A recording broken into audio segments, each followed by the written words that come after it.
오늘 말씀은 로마서 16장입니다. 로마서 16장 1절부터 16절까지 말씀입니다.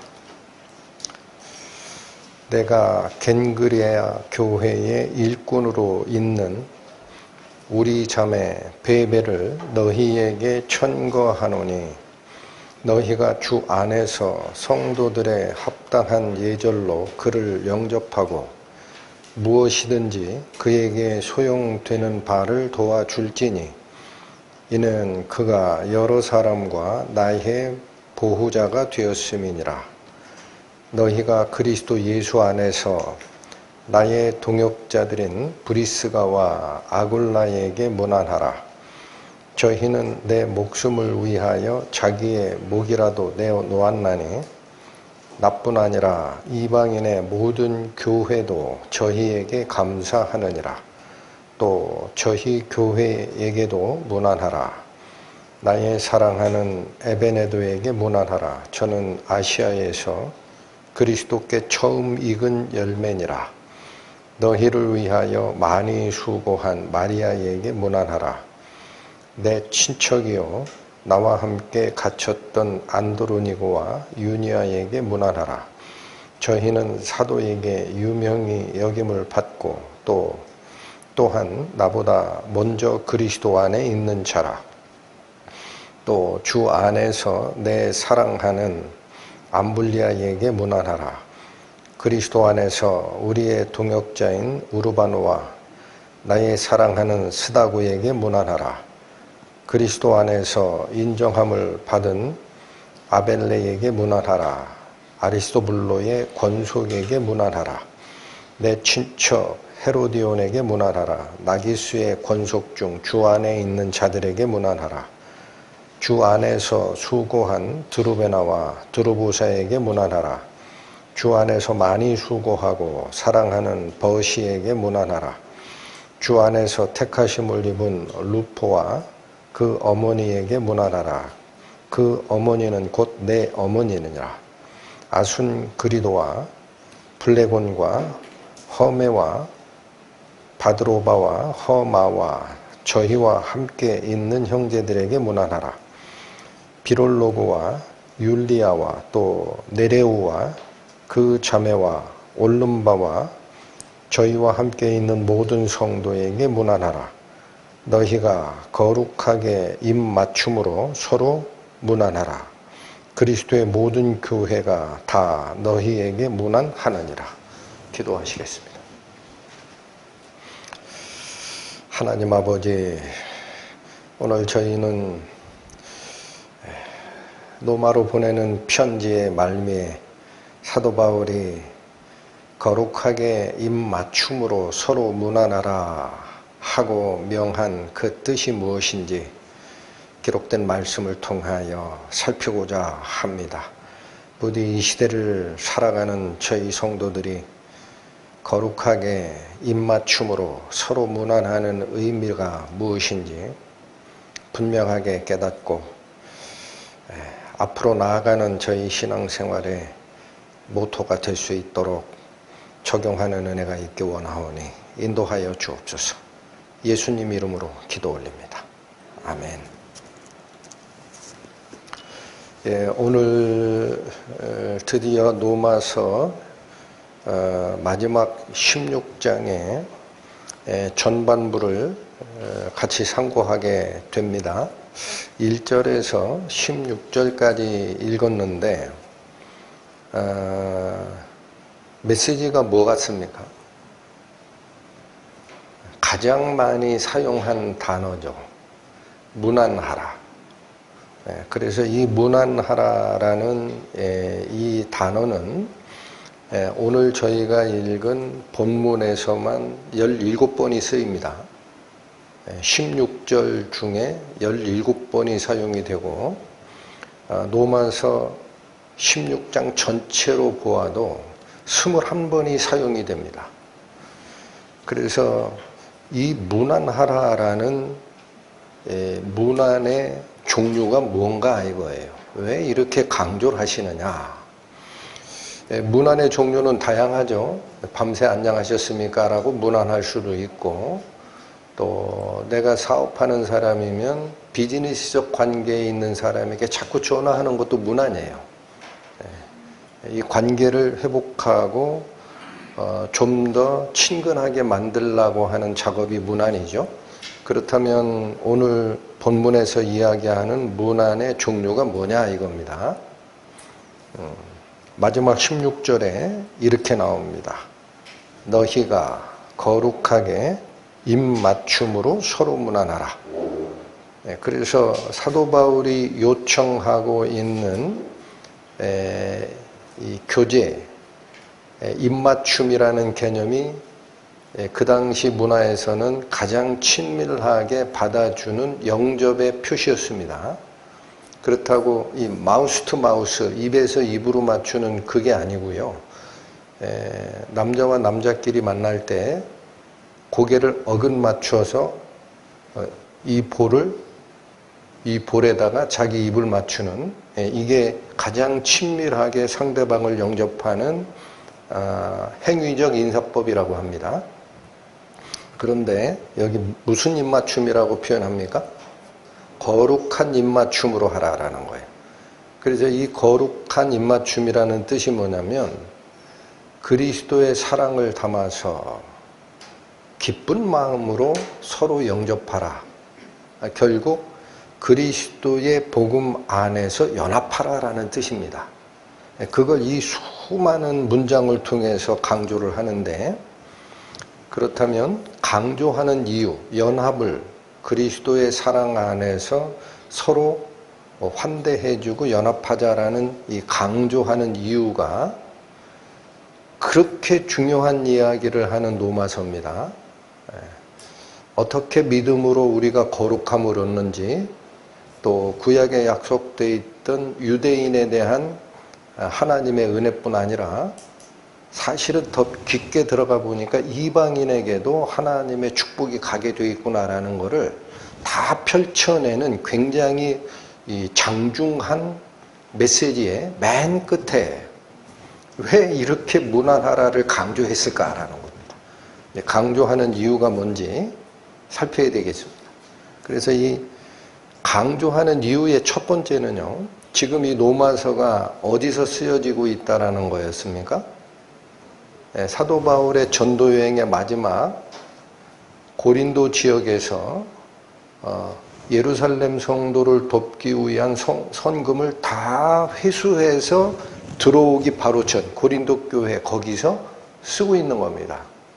그래서 지난주에도 살폈습니다만 이 성도 섬기는 일을 다 모아서 예루살렘에 갖다 바치고 그리고 그 성도들이 이 성금을 받음직하게 하고 나는 기쁜 마음으로 다시 로마에 있는 너희들에게 가서 너희가 나하고 연합해서 서바나 선교의 기착제가 되어준다면 나는 기쁜 마음으로 그 끝까지 가겠다라고 했던 이 사도 바울의 계획표에서 로마로 보내는 편지 마지막에 왜 이렇게 서로 하나님의 뜻을 가운데 두고 연합하자라고 하느냐면 하나님의 뜻이 이루어지는 방향으로 가고 또 신앙의 활력을 재충전할 수 있는 방향으로 로마로 가는 바울의 여행이 이루어져야 될 필요성이 있기 때문에 그런 겁니다.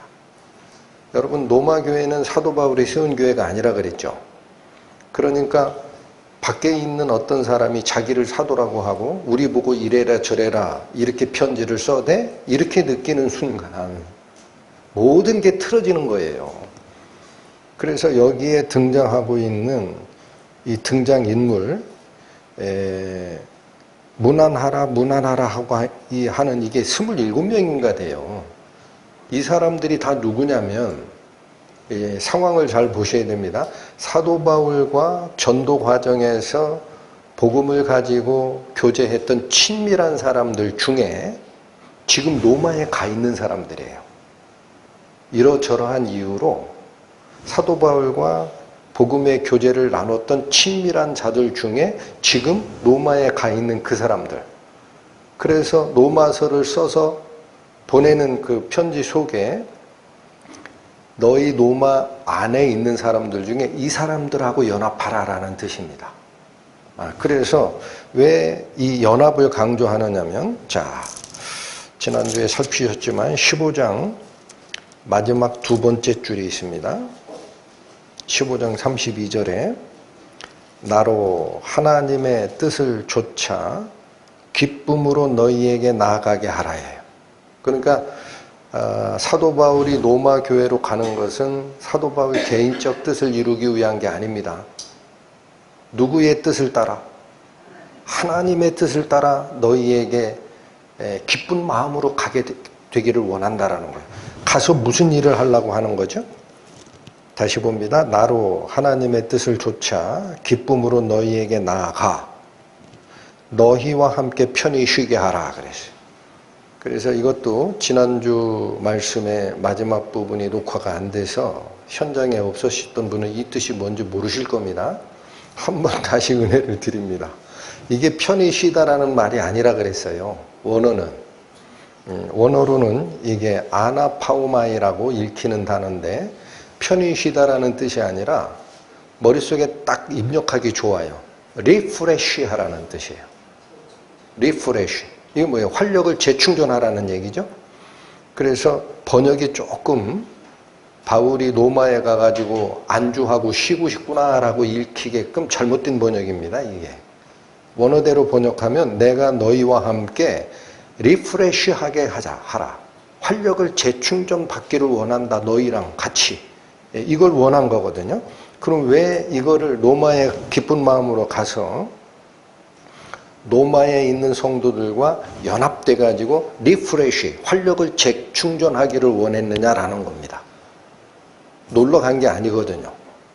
목적이 뭐였어요? 15장 28절 보십니다.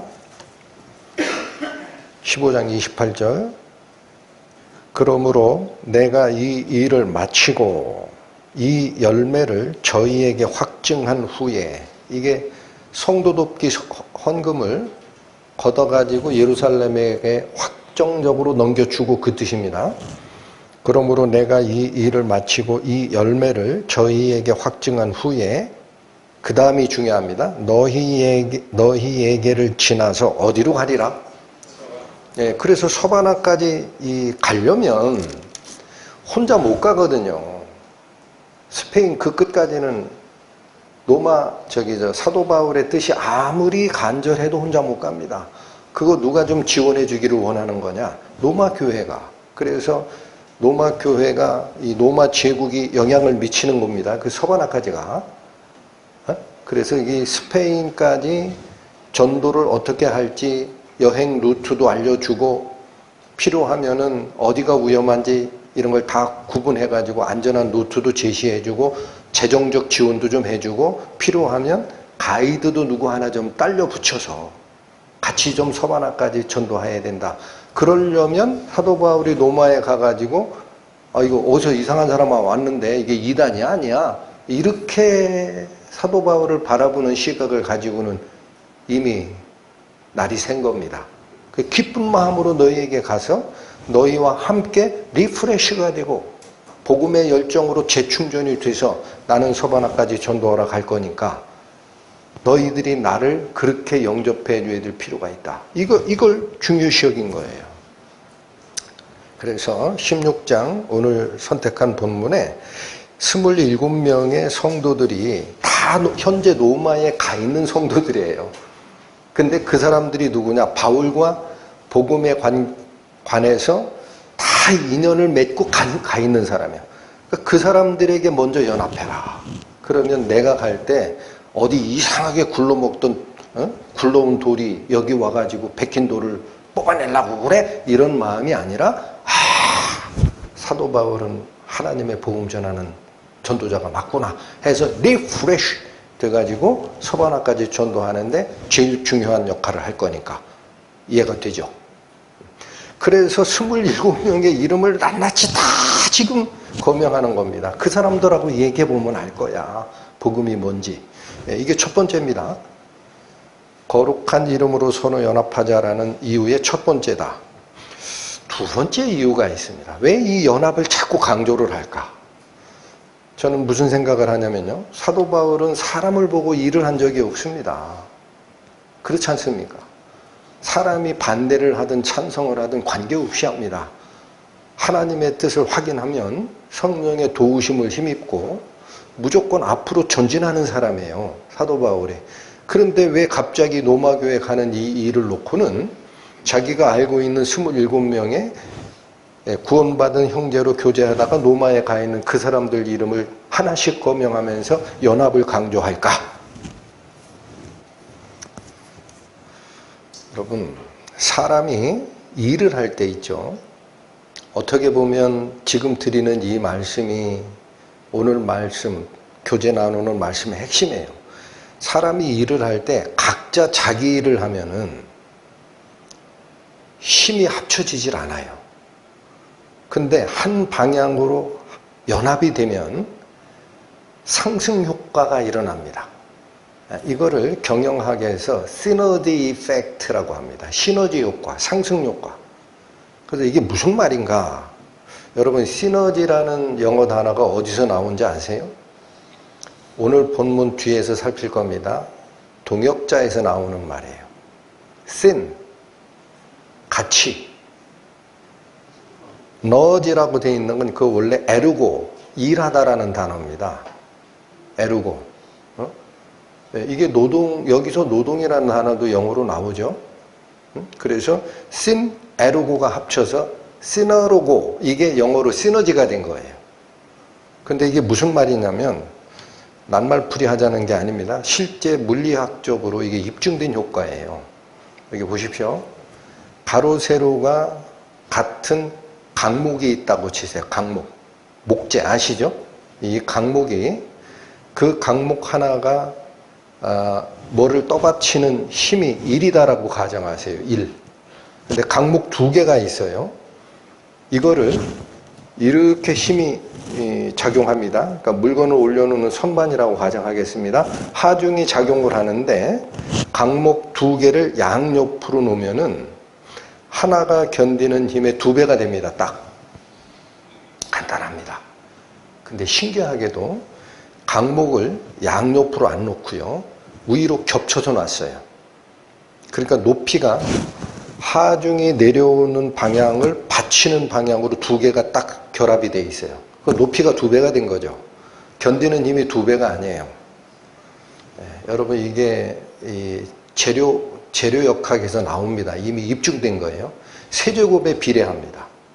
이거 좀 어려우니까 그냥 우리 말로도 제가 계산을 해봤어요. 산식이 있어요. 강목 하나가 버티는 힘이 1인데 양옆으로 2개를 놨어요. 그러면 2밖에 안 돼요. 견디는 힘이. 근데 이거를 위로 내리누르는 힘과 대항하는 방향으로 2개를 연합하면 8배가 됩니다. 한 번 더 해봤어요. 계산을. 강목 하나가 견디는 힘이 1인데 옆으로 3개를 놨어요. 그럼 딱 3배만 나와요. 그런데 이 강목을 작용하는 힘에 그 받치는 힘 쪽으로 3개를 연합하면은요, 27배가 나옵니다. 놀랍지 않습니까? 이걸 뭐라고 하느냐? 신, 함께, 에르고, 일하는 힘이에요. 여기서 나온 게 경영학적 용어 시너지 이펙트입니다. 자, 중요한 건 뭐죠? 각자 자기가 발휘할 수 있는 능력이 각자 스스로를 받치면 의미가 없습니다. 그냥 더하기밖에 안 돼요. 그런데 작용하는 힘과 같은 방향으로 일렬로 서요. 저거를 타게 하겠다라는 같은 방향으로 일렬로 서버리면은 2개가 아니라 8배가 되고 3개가 아니라 27배가 되더라. 사도 바울이 요구하는 게 이겁니다. 성도들에게 요구하는 게. 이렇게 해야 된다. 서바나까지 전도하는 이 과정에서 내가 알고 있는 모든 사람들의 이름을 다 거명하는 이유가 그들과 같이 연합하면은 사탄의 계획까지도 뚫고 올라갈 수 있다. 이 얘기를 하는 거다. 하나님이 이걸 기뻐하십니다. 하나님도 이걸 기뻐하시는 거예요. 그렇게 하라는 얘기예요. 일을. 여러분, 말라기서 한번 갑니다. 신약성경 맨 마지막이죠. 말라기 3장 1331페이지입니다. 구약 성경의 제일 마지막. 제가 가끔 녹화한 걸 보면은 머릿속에서는 이 얘기를 했는데 입에서는 저 얘기를 해요. 구약 성경의 마지막 말라기서 3장 16절 보시면 그때에 여호와를 경외하는 자들이 피차 말하매. 여러분 여기서는 이 일하는 자들이 하나님께 기도했다라는 표현을 안 써요. 어떻게 했어요? 하나님을 경외하는 일을 놓고 서로 상의한 거예요. 그죠? 이 피차 말하매가 그거예요. 그러면 여기도 잘 보셔야 됩니다. 하나님 일을 할 때 하나님의 일을 하는 방향이 정해져요. 이게 오른쪽이냐 왼쪽이냐 정해져요. 세상으로 향하는 길은 왼쪽인데 하나님을 향하는 길은 오른쪽이라고 정해져요. 그럼 이 방향을 가는 과정에 성도끼리 서로 상의한 게 있어요. 그거 하나님이 들으십니다. 은혜롭습니다. 자, 그래서 다시 보세요. 그때에 여호와를 경외하는 자들이 피차 말하며 무슨 얘기를 했겠어요? 하나님을 경외하고 좇아 나아가는 그 일에 대해서 서로 상의한 거지. 하매 하나님이 반응하십니다. 여호와께서 그것을 분명히 들으십니다. 여러분 기도는 아침에 일어날 때 혼자 하는 기도 말고도 복음을 위해서 형제 자매끼리 일을 계획하고 어떻게 하면 좋겠습니까? 상의하고 하는 게 다 기도입니다. 여러분 그 하나님이 기록해요. 하나님이 들으시고 뭐라고 됐나 보세요. 여호와께서 그것을 어떻게 들으셔요? 분명히 들으십니다. 할렐루야. 여호와께서 그것을 분명히 들으시고 여호와를 경외하는 자와 그 이름을 존중히 생각하는 자를 위해 여호와 앞에 있는 기념책에 기록하였느니라. 아멘. 연합이 이렇게 중요합니다. 그래서 복음이 안 될 것 같은 복음의 전파가 장애를 뚫고 앞으로 나가는 겁니다. 오늘 본문으로 다시 돌아오시기 바랍니다. 그래서 바로 이게 가장 중요한 이유였다. 왜 연합 문안하라 16절 중에 17번이나 얘기를 하느냐. 현지에 가 있는 로마 교회 현지에 가 있는 사도 바울과 알고 있는 사람들과 너희가 연합해야 된다라는 뜻도 있지만, 그래서 내가 너희에게 방문했을 때 서바나 선교관이 너희가 전진 기지가 되어줬으면 좋겠다라는 뜻도 있지만, 두 번째 뜻이 더 중요하다. 개별적으로 하나씩 나눠져 있던 목재라면 더하기밖에 안 되지만 뚫고 나가야 하는 저항 쪽으로 세 개가 연결될 때는 세제곱의 파워가 생기는 8배가 되더라. 세 개를 합치면 27배가 되더라. 놀랍죠? 이거 요구하는 거구나. 이게 가장 우리가 마음에 새겨야 하는 내용이 아니었나라는 생각을 하고, 중요한 이야기를 이제 또 쫓아가야 됩니다. 1절 갑니다. 내가 갱그레아 교회의 일꾼으로 있는 우리 자매 베베를 너희에게 천거하노니. 왜 갑자기 추천합니까? 여기 유일하게 있죠. 여기 나오는 27명의 사람들 중에 이 베베는 로마 사람들이 모르는 사람이에요. 저는 그렇게 봤어요. 그래서 베베가 너희에게 갈 거니까 너희는 이 베베라는 자매를 봤을 때 나의 분실을 본 것처럼 영접을 좀 해줘라. 그런 뜻입니다. 그래서 다시 읽습니다. 내가 갱그레아 교회의 일꾼으로 있는 우리 자매 베베를 너희에게 천거하노니. 자, 이 베베, 우리말로는 베베 그러니까 이름이 좀 이상하죠. 응? 베베. 우리나라도 그 이름 잘못 짓는 사람들이 있어요. 그 개명 신청하면 들어줍니다. 남에게 놀림 받을까봐. 그런데 여기 베베는 원래 헬라어로 그대로 발음하면 포이베라고 발음된다. 포이베. 그래서 이게 영어로 하면 PHOEBE라고 씁니다. 그 헬라어를 알파벳으로 그대로 옮겨준 거예요. 근데 미국식 발음은 피비입니다. 피비. 예, 그렇게 발음해요. 근데 이 뜻이 뭐냐? 빛나는 존재라는 뜻입니다. 너무나 은혜롭습니다. 반짝반짝 빛나는 존재. 이 베베가 갱그레아 교회의 일꾼이라고 하죠. 그러니까 이게 노마교회 소속이에요? 갱그레아 교회 소속이에요? 예, 여기가 어디냐? 고린도 교회, 지금 서신을 쓰고 있는 고린도 교회하고 거의 붙어 있는 항구 도시가 갱그레아예요. 그래서 바울이 고린도에서 예루살렘이나 아시아 교회로 직접 배 타고 올 때는 그 갱그레아 항구에서 배를 탑니다. 그 조그만 지역의 일꾼으로 있는 베베를 왜 천거를 하느냐라는 거죠. 왜 천거할까? 여기 천거 이유는 안 나오는데 성경을 연구하던 사람들이 바로 이 베베 손에 노마서를 들려서 보내는 과정이기 때문에. 이해가 되시죠? 그러면 이 베베가 갱그레아 교회를 섬기는 일꾼인데 헌신을 다해서 섬깁니다. 그 일꾼인데 왜 갑자기 로마로 가느냐면 그건 성경을 연구하기보다는 주변 서류를 주변 그 기록들을 다 연구한 결과 추정을 하는 겁니다. 베베는 장사꾼이었다라는 거예요. 그래서 여기저기 돌아다니면서 무역을 하는 사람입니다. 그러다가 고린도 밑에 갱그리아 쪽에서 사도 바울을 만나 회심하고 그 교회를 섬기는 자가 됐어요. 근데 이번에 우연찮게 로마를 방문해야 되는 상황이 된 겁니다. 베베가 개인적으로.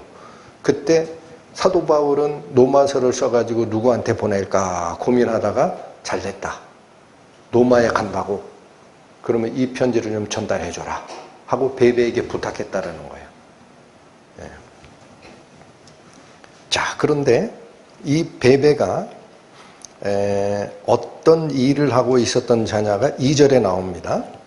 너희가 주 안에서 성도들의 합당한 예절로 그를 영접하고 무엇이든지 그에게 소용되는 바를 도와줄지니. 자, 이 편지를 가지고 가는 베베라는 자매를 만나걸랑 첫 번째 어떻게 해라? 성도들의 합당한 예절로 영접하고, 이게 첫 번째로 나와요.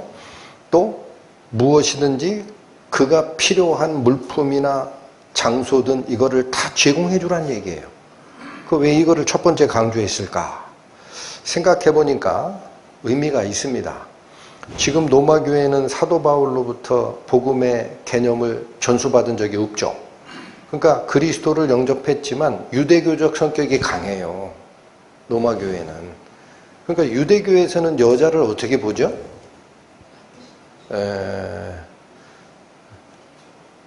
나타난 성경의 기록 보면 사람 수에도 치지 않아요. 그러니까 한마디로 유대교적 사상을 가지고 있으면 아니 뭐 사도 바울이라는 사람이 보낸 대표자를 왜 여자를 보내? 이러면 골치 아파지거든. 이해가 되십니까? 그래서 성도들의 합당한 예절로 그를 영접해야 된다라는 거예요.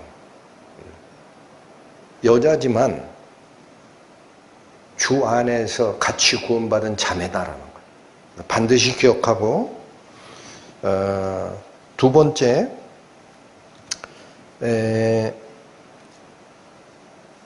이 분이 그러면 사도 바울이 왜 서신서를 전달하는 그 중차대한 일을 이 자매에게 맡겼을까라는 거죠. 그게 궁금해할까봐 2절의 후반절이 또 나옵니다. 이는 이유가 있다라는 거예요. 성도의 합당한 예절로 영접해야 되고 그가 필요로 하는 것은 다 도와주라. 이는 그가 여러 사람과 나의 뭐가 되었음이라.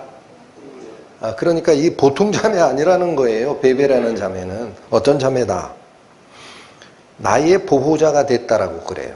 그래서 이 보호자라는 이 단어가 그 당시가 로마 시대입니다. 그 로마 시대의 이 보호자라는 개념이 뭐냐 했더니 단순히 강도 만날까봐 앞에다 세워놓는 보디가드의 개념이 아니에요. 로마 시대의 보호자는. 그때 당시 보호자는 뭐냐면요, 재정적으로 지원해주고 생명의 안전을 지켜주는 일종의 후원자를 얘기합니다. 후원자. 그래서 그 사람이 필요한 모든 거를 확보해서 주고 후원해주는 자라는 뜻이라 성경 주석서에서는 보호자를 후원자라고 바꾸라 그래요. 그러니까 이 베베가 어떤 일을 했느냐면 일단 사도 바울의 후원자가 됐습니다. 사도 바울을 후원한다라는 것은 말을 안 해도 아시겠죠? 복음을 위해서 필요한 재정적 지원과 장소적 지원과 시간적 헌신을 다 했던 자입니다. 그런데 사도 바울 하나만 도와준 게 아니에요. 다시 보세요. 이는 그가 나의 보호자가 되었음이라고 얘기를 안 합니다. 앞에 뭐가 더 앞서 있어요? 여러 사람과 나의 보호자가 됐다. 그러니까 베베라는 이 자매가 그 당시 갱그리아 교회에 섬기는 일꾼으로 있었는데 사도 바울만 후원한 게 아니라 이렇게 후원한 자가 한둘이 아니야. 그러면 저는 무슨 생각을 했냐면요. 간단하게 나온 거지만 베베가 장사하는 사람이었다라고 하잖아요. 이게 그 당시 문헌을 다 연구했던 사람들의 추정입니다. 그 지금도 로마에 뭐가 필요한 일이 있어서 가는 길이에요. 그럼 장사하는 사람들이 얼마나 바빠요? 그죠? 일요일만 가가지고 예배 참석하기도 바쁠 것 같아. 근데 이 자매가 무슨 일을 하고 있다? 사도 바울을 재정적으로 또는 그 안전을 위해서 장소든 뭐든 전부 다를 지원할 뿐만 아니라 베베가 지원했던 사람이 한둘이 아니야. 그러면 아니 이 베베라는 이 자매는 생업은 다 뒤로 제꼈구나. 이거 하다가 시간 다 보낸 거예요. 그러니까 헌신한 자다라는 겁니다. 헌신한 자다. 교회를 위해서 헌신한 자니까 여자라고 유대교적 사상에서 경시하지 말고 내가 오히려 도움을 받는 복음을 위한 자기 헌신자의 표본이다. 그러니까 합당한 예절로 그를 받고 필요한 것은 다 도와주라.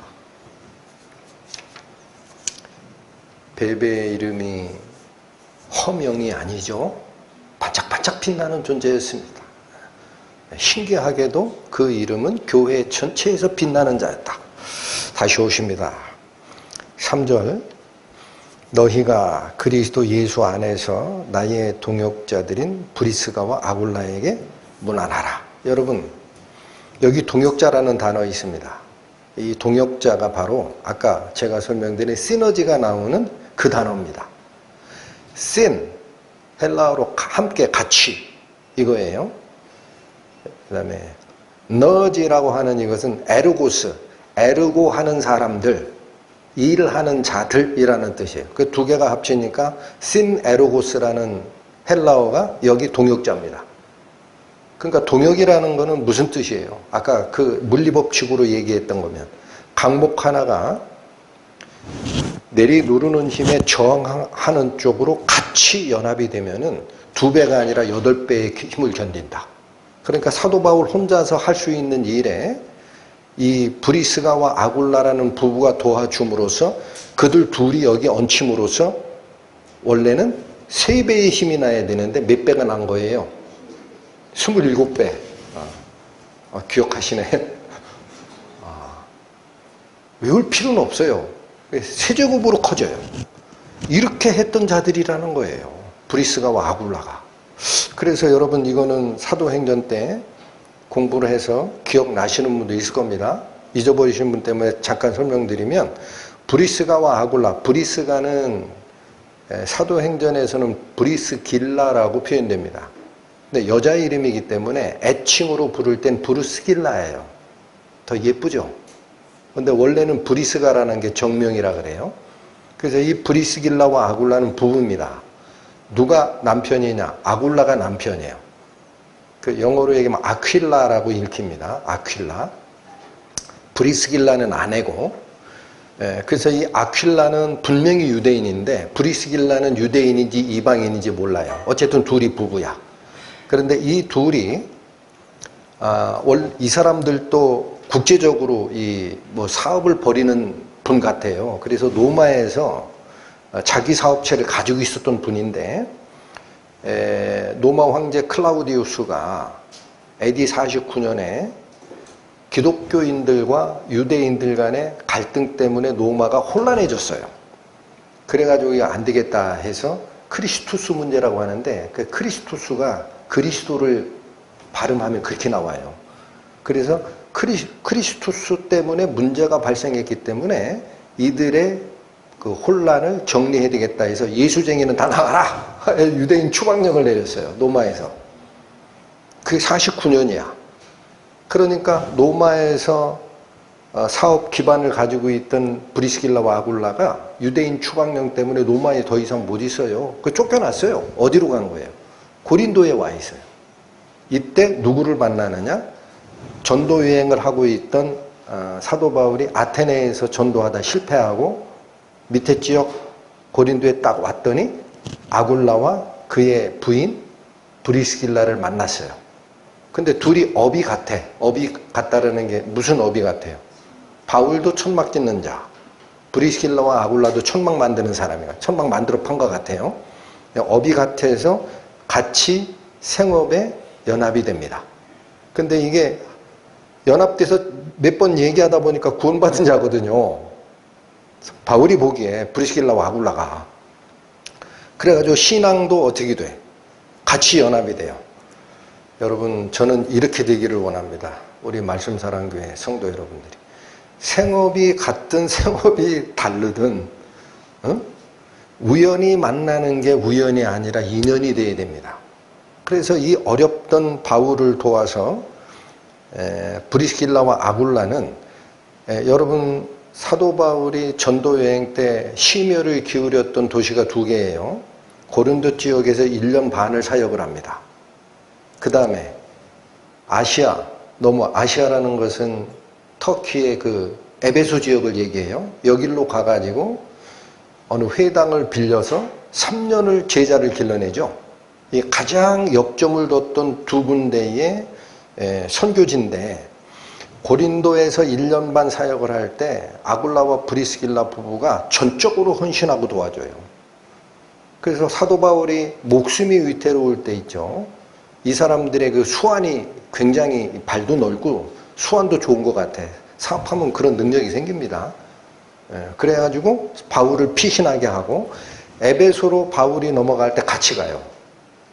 그러니까 브리스길라와 아굴라라는 이 부부는 생업 때문에 바울을 만났지만 이제 생업이 중요한 게 아닌 게 된 겁니다. 뭐가 중요해졌어요? 바울의 전도 여행과 같이 하는 게 중요해졌어요. 인생의 목적이 바뀌어버렸어요. 그 에베소서 가가지고 장소 물색하고 바울이 예루살렘에 안디옥에 갔다가 다시 올 때까지 기다려요. 그래서 거기서 에베소 지역에서 교회를 개척하는데 같이 헌신하던 이들이 에베소 지역이 딱 탄탄하게 성하는 것을 보고 요때가 변화가 하나가 일어납니다. 무슨 변화냐? 유대인 추방령을 내렸던 클라우디오 황제가 49년에 추방령을 내렸는데 54년에 죽어버려요. 5년 후에. 그러니까 추방령 내린 황제가 죽었으니까 추방령이 무의미하지. 그래가지고 원래 로마에 터를 뒀던 브리실라와 아굴라 이 부부가 로마에 있는 그 본 거주지에 무슨 일이 있나 하고 다시 갔어요. 슬금슬금 들어가는 때거든. 그래서 여러분 잘 보세요. 지금 로마서를 쓰고 있는 데가 어디라 그랬어요? 장소가. 마지막 선교여행에서 예루살렘으로 돌아오려면 출발해야 되는 고린도예요. 여기서 쓸 때 이미 아굴라와 브리스길라가 어디에 있는 거예요? 로마에 가 있는 거예요. 그러니까 이 편지를 받으면 나의 동역자 아굴라와 브리스길라한테 니네들이 문안해라. 거기 가 있다. 이런 얘기지. 왜 이렇게 자꾸 움직이죠, 이 사람들? 브리스길라와 아굴라? 사업 때문에 다시 간 거냐? 그러면 거기 정착해야 되잖아. 이제 더 이상은 로마를 안 떠나도 됩니다. 여러분 나중에 디모데후서를 보면 디모데후서 바울이 로마 감옥에 갇혀서 조금 있으면 죽을 위치예요. 그 시기에 썼던 디모데후서에 보면 브리스길라와 아굴라 부부가 에베소로 다시 왔어요. 그러니까 이때는 바울이 세운 후에 디모데가 거기 목회자로 일을 하고 있던 때거든요. 젊은 디모데가 혼자 못하니까 브리스길라와 아굴라 부부가 가서 돕고 있어요. 그러니까 이들의 전 인생은 뭡니까? 사실은 과거에 사업했던 모든 네트워크가 지금은 복음을 위한 네트워크로 전환되고 그들의 인생의 항로도 모든 복음을 위해서 필요한 곳에 내가 가리라. 할렐루야. 다시 봅니다. 3절. 너희가 그리스도 예수 안에서 나의 동역자 순 에르고스라고 표현되는 이들인 브리스가와 아굴라에게 문안하라. 왜 이렇게 문안하라고 하느냐? 4절. 저희는 내 목숨을 위하여 자기의 목이라도 내어놓았나니. 여러분, 이 고린도 지역에서 지금 로마서를 쓰고 있대 이 말을 하는 거는 아직 에베소로 가기 전이거든요. 에베소로 갔다 왔을 수도 있겠네. 고린도 지역이든 에베소 지역이든 브리스길라와 아굴라가 바울이 목숨이 위태로울 때 자기 목숨을 아깝다라고 생각하지 않고 생명의 위협을 무릅쓰고 바울을 구해줬다라는 겁니다. 이게 그 말입니다. 너희가 그리스도 예수 안에서 나의 동역자인 브리스가와 아굴라에게 문안하라. 이유가 4절. 저희는 내 목숨을 위하여 자기의 목이라도 내어놓았나니. 자, 이게 바로 복음을 향한 열정입니다. 사도 바울만 영적으로 과거에 내가 잘못 알고 예수님을 대적했던 이 죽을 죄를 생명을 다하여 내가 은혜에 보답하리라 라고 돌아선 게 아닙니다. 누구도 그렇게 돌아선 거예요. 브리스길라와 아굴라. 이 부부마저도 바울을 만나서 자기 생명을 던지는 헌신에 들어간 사람들이었다. 그래서 4절 다시 읽습니다. 저희는 내 목숨을 위하여 자기의 목이라도 내어놓았나니 나뿐 아니라 이방인의 모든 교회도 저희에게 감사하느니라. 이 사도 바울 혼자만을 도와줬던 게 아니라 여기 표현대로 하면 이방인의 모든 교회라는 표현은 사도 바울이 전도했던 이방 지역 교회들이 있어요. 갈라디아 교회, 넘어가서 빌립보 교회, 데살로니가 교회, 이게 마케도니아 지역이죠. 밑으로 내려와서 아덴과 고린도 지역. 이 사도 바울이 전도했던 이방 교회 전체가 저희에게 감사한대요.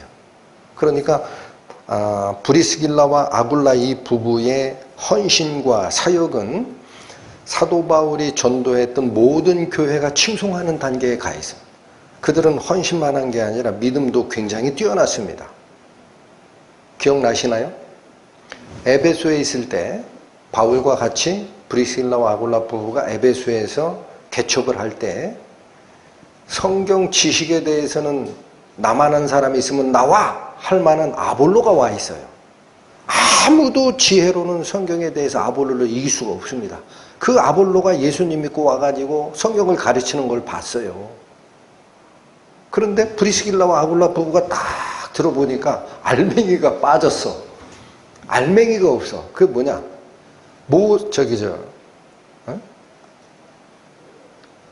요한의 세례만 알지 하나님의 성령에 의한 세례받는 걸 몰라. 설교를 딱 들었더니 응? 모세의 세례만 알아? 그건 구약의 마지막 모세의 세례가 아니라 요한의 세례. 요한의 세례는 물 세례 주는 게 그게 회개의 세례잖아요. 회개의 세례 말고 회개가 끝났으면 뭐를 영접해야 돼요? 성령을 영접해야 되는 세례가 있죠. 그걸 모르더라는 거야. 그래서 조용히 집에다가 밥 차려놓고 불러가지고 교제하다가 아볼로에게 복음의 알맹이를 딱 전달해 줬어요. 그래서 이 아볼로가 성경 지식만 알던 아볼로가 성령의 이 연합을 딱 경험한 다음에 또 추천서를 써줍니다. 바울이 고린도 교회 세우고 나서 지금 에베소에 와 있는데 고린도 교회가 난리도 아니거든요. 그러니까 여기 설교자 필요하다 그래가지고 추천서 써가지고 아볼로를 거기로 보내요. 고린도 교회 가서 설교해라. 그래가지고 나중에 고린도서를 보면은 고린도 교회 사람들이 세 파로 갈라지잖아. 나는 바울파야. 원래 복음 바울이 전한 거야. 그랬더니 무슨 소리? 나중에 보니까 아볼로가 훨씬 설교 잘하더라. 나는 아볼로파야. 무슨 소리? 복음의 시작은 12사도부터야. 12사도의 대장격인 나는 베드로 개바파야. 쓸데없는 소리. 다들 나보다 못하구만. 나는 그리스도파야. 해가지고 난리가 나가지고 그 분해가 되는 그 상태에 그 누가 가 있던 거예요? 아볼로가. 이렇게 만든 믿음의 분량이 누구에게 있었어요? 브리스길라와 아굴라 부부입니다. 그러니까 이 브리스길라와 아굴라 부부는요, 재정적으로 헌신하고 시간을 투자한 것뿐 아니라 하나님의 복음에 대한 깊이를 계속 파고 들어간 자입니다. 그래도 절대 교만해지지 않아요. 자기를 높이지를 않아. 아볼로 내가 전도했다니까? 이런 말을 한 적이 없어. 여전히 동일한 자리, 동일한 위치에서 모든 거를 목숨을 내놓고 바울을 옆에서 서포트합니다. 이걸 뭐라고 한다? 순 에로고스, 동역자라고 한다. 여러분, 이게 복음에 연합하는 것. 이것 때문에 모든 전도가, 사도 바울의 전도가 이상이 없었던 거예요. 그러니까 여기 얼마나 칭찬합니까? 3절, 4절 다시 읽겠습니다. 너희가 그리스도 예수 안에서 나의 순 에로고스, 같이 협동하는 이 동역자, 시너지 하는 그들, 브리스가와 아굴라에게 문안하라. 저희는 내 목숨을 위하여 자기의 목이라도 내어놓았나니 나뿐 아니라 이방인의 모든 교회도 저희에게 감사하느니라. 자, 하나 더 이 시점에서 제가 생각했던 게 있어요. 첫 번째, 성도에 합당한 예절로 그를 영접하고 필요한 건 다 대줘라. 그는 나의 후원자야 라고 했던 베베. 그 다음 두 번째 거명됐던 브리스길라와 아굴라. 여러분, 원래 사도행전에서 바울이 이 부부를 만날 때는 아굴라가 앞에 있어요. 아굴라가 남편이거든. 브리스길라는 아내고. 근데 뒤에 서신서를 쭉 가다 보면은 앞뒤가 바뀌어. 어느 순간에. 브리스길라와 아굴라네. 그건 무슨 말이에요? 자매가 훨씬 믿음에 앞장선 겁니다. 그 집안의 신앙이 진짜 뿌리 있게 내리고 헌신하려면은요, 물론 형제라는 분도 흔들리면 안 되지. 근데 옆에서 자매가 잘해야 돼요. 확실해요. 제가 짧지만 목회 생활하다 보니까 그래요. 옆에 있는 자매가 속닥거리기 시작하면 난리가 납니다. 형제고 뭐고 다 그 집안 신앙이 무너져요. 자매가 옆에서, 이게 백앤빛 송사라 그래요. 같이 잠자면서 하는 얘기. 백앤빛 송사를 잘 해줘야 돼요, 남편에게. 남편이 신앙 안에 올바른 자세로 쓰고 있으면 잘한다 해야 돼. 남편이 오늘 교회에서 뭐 문제가 있었는데 그런 얘기는 하지 마세요. 은혜롭지 않아요. 이렇게 해야 돼. 그런 사람이었다라는 거야. 그래서 저는 문제는 첫 번째 제시했던 피비, 영어 발음으로 베베, 빛나는 존재 이 자매. 두 번째 제시했던 브리스길라라는 자매. 다 누구예요? 여자잖아. 여러분, 여기 나오는 27명 중에 3분의 1이 여자입니다. 원어로 보면은 이게 남자 이름인지 여자 이름인지가 나온대요. 3분의 1이 여자예요. 굉장히 중요한 일들을 누가 하고 있다? 자매들이 하고 있다. 자매 여러분, 사랑합니다. 자매님들이 부지런을 떨수록 가정의 신앙이 되살아나고 교회가 활성화되는 것이 역사에서 입증이 된다라는 거예요. 자, 이게 다 할 수 없어요. 10절 또 갑니다. 중용만 하겠습니다. 10절에 가니까, 잠깐만요. 10절 가기 전에 여기에 거명되는 이 이름들이 있습니다. 이게 로마 시대이기 때문에 이름들의 그 근원을 살피면은 평민과 노예 신분으로 사용했던 이름들이 또 많아요. 여기도 많이 나옵니다. 그러니까 복음 안에서 그리스도를 영접하고 헌신의 이 삶으로 돌아간 자들 중에 누가 많았다는 뜻이에요? 누가 많았다. 사회적으로 인정받지 못했던 평민과 노예 신분들도 굉장히 많았다라는 거예요. 복음이 그렇게 흘러감을 기억하셔야 됩니다. 항상 물은 높은 데서 어디로 가요? 낮은 데로. 그러니까 말씀에 대해서 뭔가를 얻었다 그래서 자꾸 높아지면 큰일 납니다. 항상 낮아져야 됩니다. 그 말씀을 먼저 드리고 싶고, 그런데 특이한 사람이 하나가 나와요. 10절에 가보니까 그리스도 안에서 인정함을 받은 아벨레에게 문안하라 하고 바로 뒤에 아리스토블로의 권속에게 문안하라 이 말이 나와요. 아리스토블로의 권속에게 문안하라, 무슨 말일까? 여러분, 이 아리스토블로라고 표현된 이게 원래 이름은 아리스토블로스예요. 로마식 이름에서는 뒤에 S가 붙습니다. 아리스토블로스. 누군가 했더니 헤롯 아그리빠의 형제입니다. 헤롯 아그리빠 왕이 어떤 사람인지 아시죠? 여기도 다시 한번 성경에 나오는 헤롯이라는 왕이 세 사람이 있어요. 맨 처음에 나오는 헤롯이 헤롯 대왕이에요. 이 헤롯 대왕은 예수님 탄생과 관련해서만 나오지 그 다음에 아무 관계가 없어요. 그 다음 예수님 생전에 나오는 헤롯이라는 왕이 있어요. 이게 누구예요? 헤롯 안디바야. 그 다음 사도시대에 나오는 헤롯이 있어. 이건 그 다음 때 헤롯 아그리빠야. 그래서 여러분, 최초로 사도들 중 이 순교가 되는 야고보 참수하는 자가 누구죠? 그게 헤롯이죠. 그게 아그리빠예요. 헤롯 대왕의 손자야. 근데 그 헤롯 아그리빠의 형제입니다. 이 아리스토블로스가. 근데 보세요. 이 헤롯 아그리빠가 정권력이 얼마나 셌던지 알고 계시죠? 네? 그래서 백성들이 그 골치 아파하는 새로운 이단종파, 예수교파, 얘네들 내가 본보기를 보여가지고 백성들로부터 신임을 얻겠다 해서 야고보를 칼로 참수하잖아요. 그랬더니 백성이 좋아하죠. 그러니까 이 헤롯이 누구도 잡아들이려고 그래. 그렇죠. 베드로까지 잡아서 내가 싹 아주 그냥 야, 나보고 정치 잘한다고 한다. 그러면 내가 다 하지 뭐 하고 잡아들였던 거를 성도들이 기도하니까 천사가 와가지고 다 풀어주잖아요. 근데 이놈의 헤롯, 이놈 용서하시고, 이건 이놈이라고 해도 돼. 헤롯 아그리빠가 그 다음에 또 하나의 그 신성 모독죄를 범해요. 어떻게 하냐면 백성들이 좋아하니까 그 로마 황제 기념일에 예루살렘에 파송된 로마 군대의 본진이 있는 그 어디예요? 가이사랴.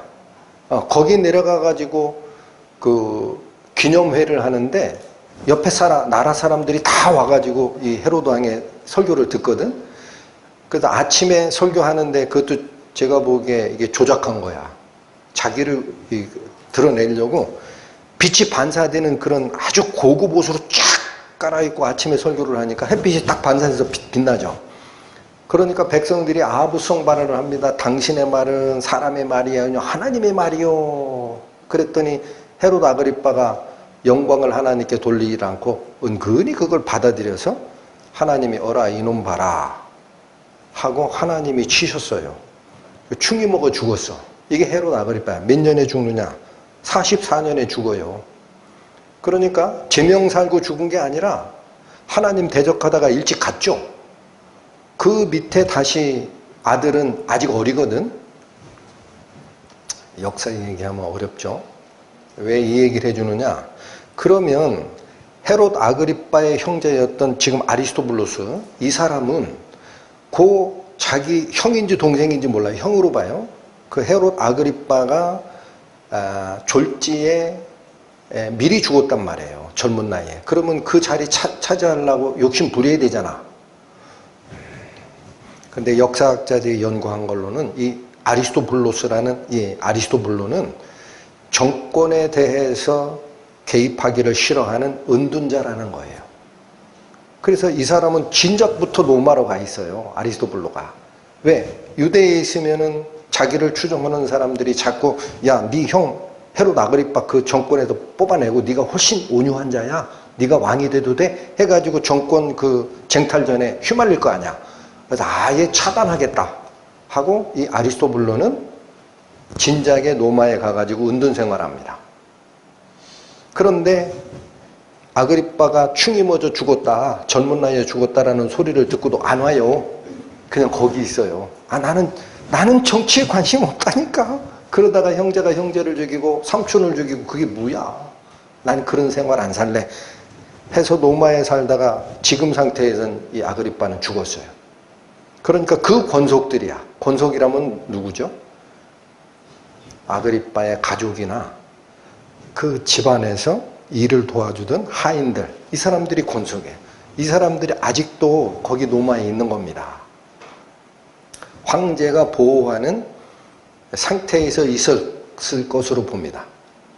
그 당시 황제와 이 헤롯 왕과의 관계가 굉장히 친했으니까. 근데 그 중에 누가 있는 거예요, 지금? 10절 보면 그리스도 안에서 인정함을 받은 아벨레에게 문안하라. 바로 뒤 아리스토블로의 누구에게 문안하라? 그럼 여기 왜 문안하라고 했을까? 그들이 구원받았다니까요. 그러니까 여기 보시면 복음이 남자든 여자든 구분 없이 다 퍼졌고 그 중에 복음의 열정을 가진 자매님들을 통해서 역사하는 힘이 컸다라는 거고, 노예 신분에서 구원받은 자도 많았지만 황제 측근의 가족에까지 복음이 들어갔다. 그러니까 복음은 보세요. 정권 탈취욕에 귀국하고 서로 싸우고 했으면 피비린내 나는 전쟁이 일어났을 이 상태에서 아리스토블로스는 로마에 쌓아놨어요. 난 그 정치에 관심 없다 하고 살았던 그 사람들의 권속이 하나님의 은혜가 간 걸 보셔야 됩니다. 은혜로다. 그 아리스토블로의 권속들도 구원을 받더라. 13절 가보세요. 주 안에서 택하심을 입은 루포와 그 어머니에게 문안하라. 그 어머니는 곧 내 어머니니라. 자, 이 사도 바울의 전도 과정에서 루포의 어머니하고도 아주 친밀한 교제 관계가 있었던 것 같아요. 근데 그 루포라는 사람이 누구예요? 루포가. 루포. 마가복음 15장 한번 가보세요. 신약 83페이지 펴보십니다. 마가복음 15장. 예수님이 십자가 지고 골고다 언덕으로 가던 상황입니다. 마가복음 15장 21절 보세요. 20절부터 읽겠습니다. 희롱을 다한 후 자색 옷을 벗기고 도로 그의 옷을 입히고 십자가에 못 박으려고 끌고 나가니라. 예수님 끌고 나간 거죠. 21절. 마침 알렉산더와 루포의 아비 구레네 사람 시몬이 시골로서 와서 지나가는데, 그러니까 이 구레네 사람이라는 건 뭐냐면요, 지금 아프리카 북부 지역입니다. 지금으로 얘기하면 리비아 쪽이에요. 거기도 지금 유대인들이나 바로 위에 지금으로 얘기하면 레바논 지역이에요. 거기하고 교류가 있었던 지역이거든요. 거기서 온 사람이에요. 그러니까 구레네 사람 시몬이 누구의 아비라고 나와요? 알렉산더와 루포의 아버지예요. 그러니까 시몬이라는 구레네 사람 밑에 알렉산더라는 아들도 있었고 루포라는 아들도 있었다라는 거죠. 그냥 구레네 사람 시몬 하면 될 거를 앞에 아들 이름을 거명해요. 알렉산더와 루포의 아버지 구레네 사람 시몬이 시골에서 와서 지나가는데, 그 사람은 그냥 지나가는 길이었어. 그런데 로마 병정이 어떻게 해요? 예수님 고문하고 해가지고 벌써 초조금 됐는데 이 십자가에 못 박을 그 기둥이 있습니다. 이거를 죄수가 메고 가야 되는데 가다가 쓰러지시거든. 그러니까 야, 이러다가 날 새겠다 해가지고 가만히 보니까 지나가는 사람 하나가 있어요. 아마 천에게 보였을 것 같아. 귀족이라면 그렇게 못해. 그래서 저 시몬, 야, 너 이리 좀 와봐. 네가 대신 줘 해가지고 그 루포 누포가 아니라 구레네 사람 시몬이 시골로 와서 지나가는데 저희가 그를 억지로 같이 가게 하여 예수의 십자가를 지우고 예수를 끌고 골고다까지 가더라. 예수님이 지고 가다 넘어지고 하는 이 일, 로마 병정들은 그 형 집행 과정에서 빨리 일을 끝내야 되는 거예요. 이게 날새겠거든. 그러니까 어떻게 지나가던 가장 천하게 생긴 좀 건강한 것 같아. 너 일로 와봐. 이거 매라. 해가지고 대신 지고 간 이 사람이 누구다? 구레네 사람 시몬. 근데 그 아들의 이름 중에 누가 있어요? 알렉산더와 루포가 있습니다. 그래서 여러분, 희한하게도 예수님께서 고난을 받으신 십자가 사역에 물리적으로 영적으로 연결됐던 사람들의 집안에는 은혜가 임합니다. 신기합니다. 그래서 우리나라도 예수님 고난을 상영하는 연극 같은 거 있죠. 이 연극에 예수님 역할을 했던 사람들이 원래는 이방 그리스도 신앙하고 아무 관계가 없는데 그 사람들이 나중에 회심해요. 그 다음에 패션 오브 크라이스트 알죠? 패션 오브 크라이스트에서 예수님 역할을 했던 그 사람도 완전하게 회심해가지고 인생이 바뀌어요. 여기 구레네 사람 시몬도 그래서 구원을 받은 것 같아. 근데 사도 바울은 그 복음이 어디까지 내려갔다라는 것을 얘기하는 거다 지금? 아들 루포까지. 그러니까 여러분, 한 집안에 예수 그리스도의 은혜가 이 접촉이 탁 되면은요, 출애굽기에서 모세에게 이 선언했던 거 똑같습니다. 나는 은혜 받을 자에 몇 대까지 은혜를 잊지 않고 준다. 1000대까지. 그래서 이 집안도 전체가 복음화 됐구나라는 거 여기서 알 수 있습니다. 다시 오십니다. 여러 사람들이 우연찮게 나와요. 그 다음에 16절 이제 마지막 절 봅니다. 나머지 분들은 다 얘기할 수가 없어요. 확실히 알려지는 사람도 별로 없습니다. 연구를 많이 했는데도 잘 모르겠는 사람들이 많습니다. 16절 마지막으로 너희가 거룩하게 입맞춤으로 서로 문안하라. 여러분 아까도 살폈습니다. 거룩하다라는 이 표현은 원래 사람에게 쓰여지는 수식어구가 아닙니다. 거룩한 분은 하나님이에요. 또 여기 사도 바울이 우리를 끌고 가는 그 방향은 그리스도의 성품도 또한 거룩하다요. 그래서 너희가 거룩하게 입맞춤으로 문안하라 바로 뒤에 그리스도의 모든 교회가 너희에게 문안하느니라 이 표현을 쓰는 거예요.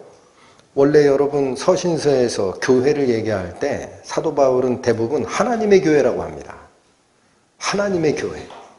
그리스도라는 이 반석 위에 세우신 하나님의 교회. 근데 여기선 특별히 무슨 교회라 그래요? 그리스도의 교회라 그래요. 자, 이것도 왜 자꾸 이걸 강조했을까? 바울 서신에서 여기서만 독특하게 이 표현이 써진다 그래요. 왜 이 얘기를 했을까?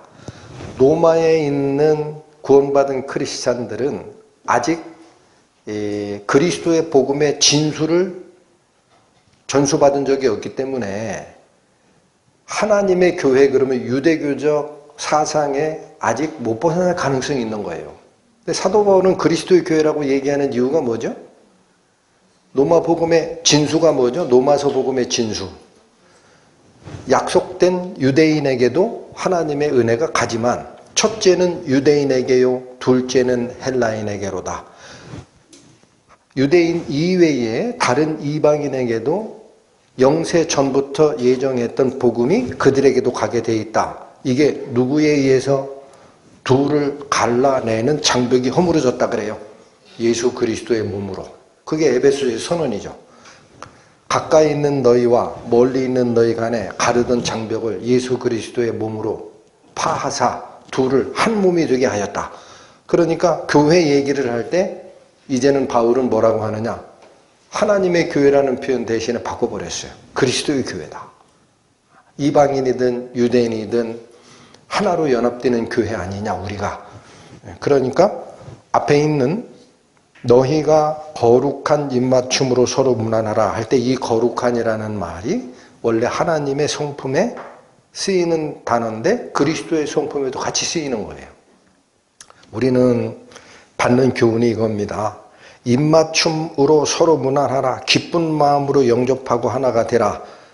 앞에 뭐가 있다라는 거죠? 연합하고 영접하는 목적이 제시가 되어 있는 겁니다. 세상적인 일로 서로 자꾸 만나지 말라는 거예요. 제가 가끔 드리는 말씀인데 교회가 물론 모여있는 연합체입니다. 근데 이 교회 안에서는 하나로 만들어가는 이 본드가 있어요. 접착제. 본드가 나하고 성격이 같은 사람, 나하고 직업이 같은 사람, 생각이 같은 사람, 정치 성향이 같은 사람, 이게 기준이 돼서 모이면은 세상하고 다를 게 아무것도 없어요. 그건 동호회입니다. 뭘로 하나가 되는 거예요? 그리스도의 거룩함, 하나님의 거룩함으로 그게 접착제가 돼서 하나로 연합하는 게 교회임을 꼭 기억해야 돼요.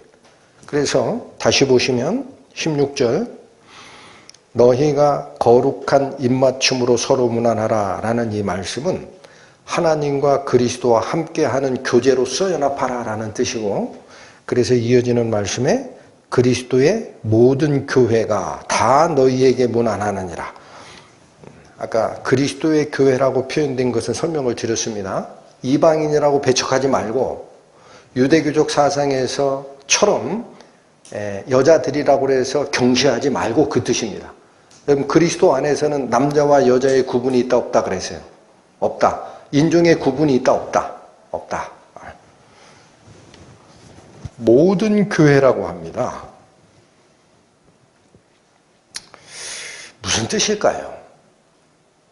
사도 바울이 쓴 이 모든 교회는 사도 바울이 지금까지 전도했던 이방 지역에 세워졌던 교회 전체다라는 거예요. 여러분 그리스 지역의 밑에 그리스 지역을 아가야라고 하죠. 여기에 고린도 교회, 지금 나오는 갱그리아 교회 이런 게 있어요. 아테네도 여기쯤 돼요. 그 다음에 위쪽 그리스, 마케도니아 여기에 어느 교회가 있어요? 빌립보, 데살로니가 또 성경 굉장히 상고했던 교회 하나 있죠. 이게 그 성경에 그러한가 아닌가 하여 말씀을 상고함으로 고결한 신앙을 이끌어갔다는 베레아 교회. 이게 위에 마케도니아 교회 아니에요. 터키로 넘어오면은 바울에 의해서 시작됐던 아시아 교회가 있습니다. 그때 아시아는 소아시아예요. 에베소 지역이에요. 그래서 요한계시록에 보면 아시아의 7교회 나오죠. 그게 다 그 지역이에요. 그 다음 바울이 첫 번째 전도했던 지역은 갈라디아라고 합니다. 터키의 오른쪽 아래쪽. 이 교회들이 그 뜻입니다. 그러니까 여러분 보세요. 사도 바울의 이 하나로 연합되어야 한다라는 그 마음의 원함이 나하고 교제해서 로마에 가 있는 27명들이 있다. 그들하고 먼저 교제하고 연합해라. 그러면 내 복음이 뭘 얘기하는지, 내가 어떤 일을 하고자 하는지 다 알 거야. 요 얘기로 끝난 게 아니고 내가 전도했던 모든 교회들이 내가 인사하는 게 아니라는 거예요. 바울이 지금 강조하는 게. 이 모든 교회들이 로마 교회 너 하나를 보고 인사를 할 거야. 그러니까 이 로마 서신서를 받아야 되는 로마 교인들은 이걸 거부할 수가 없어요. 온 우주적 교회, 표현이 좀 거창하지만 온 우주적 교회, 보편 교회, 유니버스, 이 세상에 있는 모든 복음의 거듭남을 체험했던 모든 자들이 로마를 향하여 보고 있는 겁니다. 영접할래 안 할래? 영접할 거야 안 할 거야? 이게 느껴지세요? 그리스도의 모든 교회가 다 너희에게 문안하느니라. 하나님이 이 기도 들어주셨을까요? 안 들어주셨을까요? 네. 반드시 들어주십니다. 하나님. 그래서 실제로 얼마나 환영했는지 봅니다. 사도행전 갑니다. 28장. 사도행전 28장 238페이지 14절 15절 보시면 천신만고 끝에 이탈리아 반도에 이제 상륙하고 나서의 간단한 여정입니다. 14절. 거기서 형제를 만나. 자, 누구 만났다 그래요? 네, 여기 형제라는 것은 믿는 형제입니다. 형제를 만나 저희의 청함을 받아 이레를 함께 유하다가, 자, 이탈리아 반도에 상륙한 사도 바울을 만났던 믿음의 형제들이 대충 인사만 하고 보내요. 그냥 가시면 안 됩니다. 저희와 같이 교제를 하시죠. 해서 청함을 받아 며칠을 유해요. 네, 여러분 일주일 동안 같이 먹고 자랐다는 얘기는 그냥 보낼 수 없다라는 겁니다. 그냥 보낼 수 없다. 내가 노마서 읽었다. 사도 바울이 그렇게 얘기하던 그거 직접 듣고 싶다. 그래서 그렇게 친밀한 일주일간의 교제를 하고 나서 이탈리아 반도 저 밑에입니다. 지금 여기가. 그리고 노마로 이제 올라갑니다. 육로를 따라. 15절. 거기서 형제들이 우리 소식을 듣고 앞비오 저자와 삼관까지 마중하러 나오니, 이건 노마 시내로 들어가기 전에 일종의 통과하는 그 진입 도시입니다. 그러니까 우리로 얘기하면은 저 남쪽에서 올라오다가 서울시로 들어오는 데가 그 남태령국이죠. 그런 거예요. 거기쯤에 나와서 이게 앞비오 저자와 삼관까지라는 표현이라고 해요. 우리 소식을 듣고 앞비오 저자라는 건 시장이에요. 앞비오 시장과 삼관이라는 데까지 맞으러 오니 바울이 좋았을 것 같아, 안 좋았을 것 같아? 거기까지 나왔다라는 건 서울로, 부산에서부터 서울로 전도자가 온다는 소리를 들어요. 그러면 전철역에 간 게 아니라 사람들 데리고 어디까지 간 거야? 남태령국에 넘어가 있는 거예요. 입구에서 마중하자, 사도 바울. 거기까지 와서 마중을 하니 바울이 저희를 보고 하나님께 어떻게 하고 살해했다라는 건 감사기도 드렸다라는 거예요. 바울이 하나님께 감사를 드리고 담대한 마음을 얻으니라. 리프레시가 됐다. 리프레시. 그래서 오늘 마지막 로마서 16장 전반부에 이 수많은 27명의 이름을 일일이 거명하고 또 17번의 문안하라라는 이 말을 통해서 사도 바울이 목적했던 것은 무엇일까? 여러분, 브리스길라와 아굴라에게 주었던 동역자라는 단어를 기억하세요. 순 에로고스, 함께 노력하는 자. 어떻게 해야 힘이 3배, 3제곱으로 커진다? 각목이 각각 하중을 각각 스스로 받고 있으면은 하나보다 2개면 2배, 하나보다 3개면 3배의 힘을 내지만 내리누르는 힘에 저항하는 이 방향으로 겹쳐서 있을 때는 하나에 2개를 엎치면 8배가 되고 거기에 하나를 더 엎치면 27배로 커지는 시너지가 있다. 그게 동역자의 역할이다. 복음도 마찬가지다. 바로 이 가르침 자체를 우리 마음에 새기시고, 여러분 사실은 때가 마지막이기 때문에 어디 가서 사람들 데리고 복음 얘기하면 안 들어요. 귀에다 철판을 깐 것 같아. 마음을 두드리는 얘기를 하면은 마음 가죽이 얼마나 질긴지, 마음 가죽이 있어요? 복음 얘기를 하면 있죠? 핑! 하고 튕겨나가. 아이고, 그만하자. 말세다. 이렇게 하지 마시고, 이렇게 하지 마시고, 혼자서 도저히 안 될 것 같은 거 형제들끼리 연합합니다. 방향을 맞춰서 해야 됩니다. 저항하는 쪽으로 거기에 하나님의 기뻐하심과 분명히 들으시고 당신의 기념책에 적어 넣으시니라 라는 축복을 마음에 새기시면 끝날까지 기도를 쉬는 죄를 범치 마시고 기도하시고 연합해 주시면 하나님은 언젠가는 우리가 물에 던졌던 식물을 하나님은 이용해서 언젠가는 복음으로 바꿔 우리에게 돌려주실 줄 압니다. 이걸 믿고 이번 주 금요일부터 복음 집회죠. 물론 전했다가 거부됐겠지만 한 번 더 전하십시오. 그리고 복음 집회에 순 에르고스 시너저 협력하는 자로 반드시 기도 좀 부탁드립니다.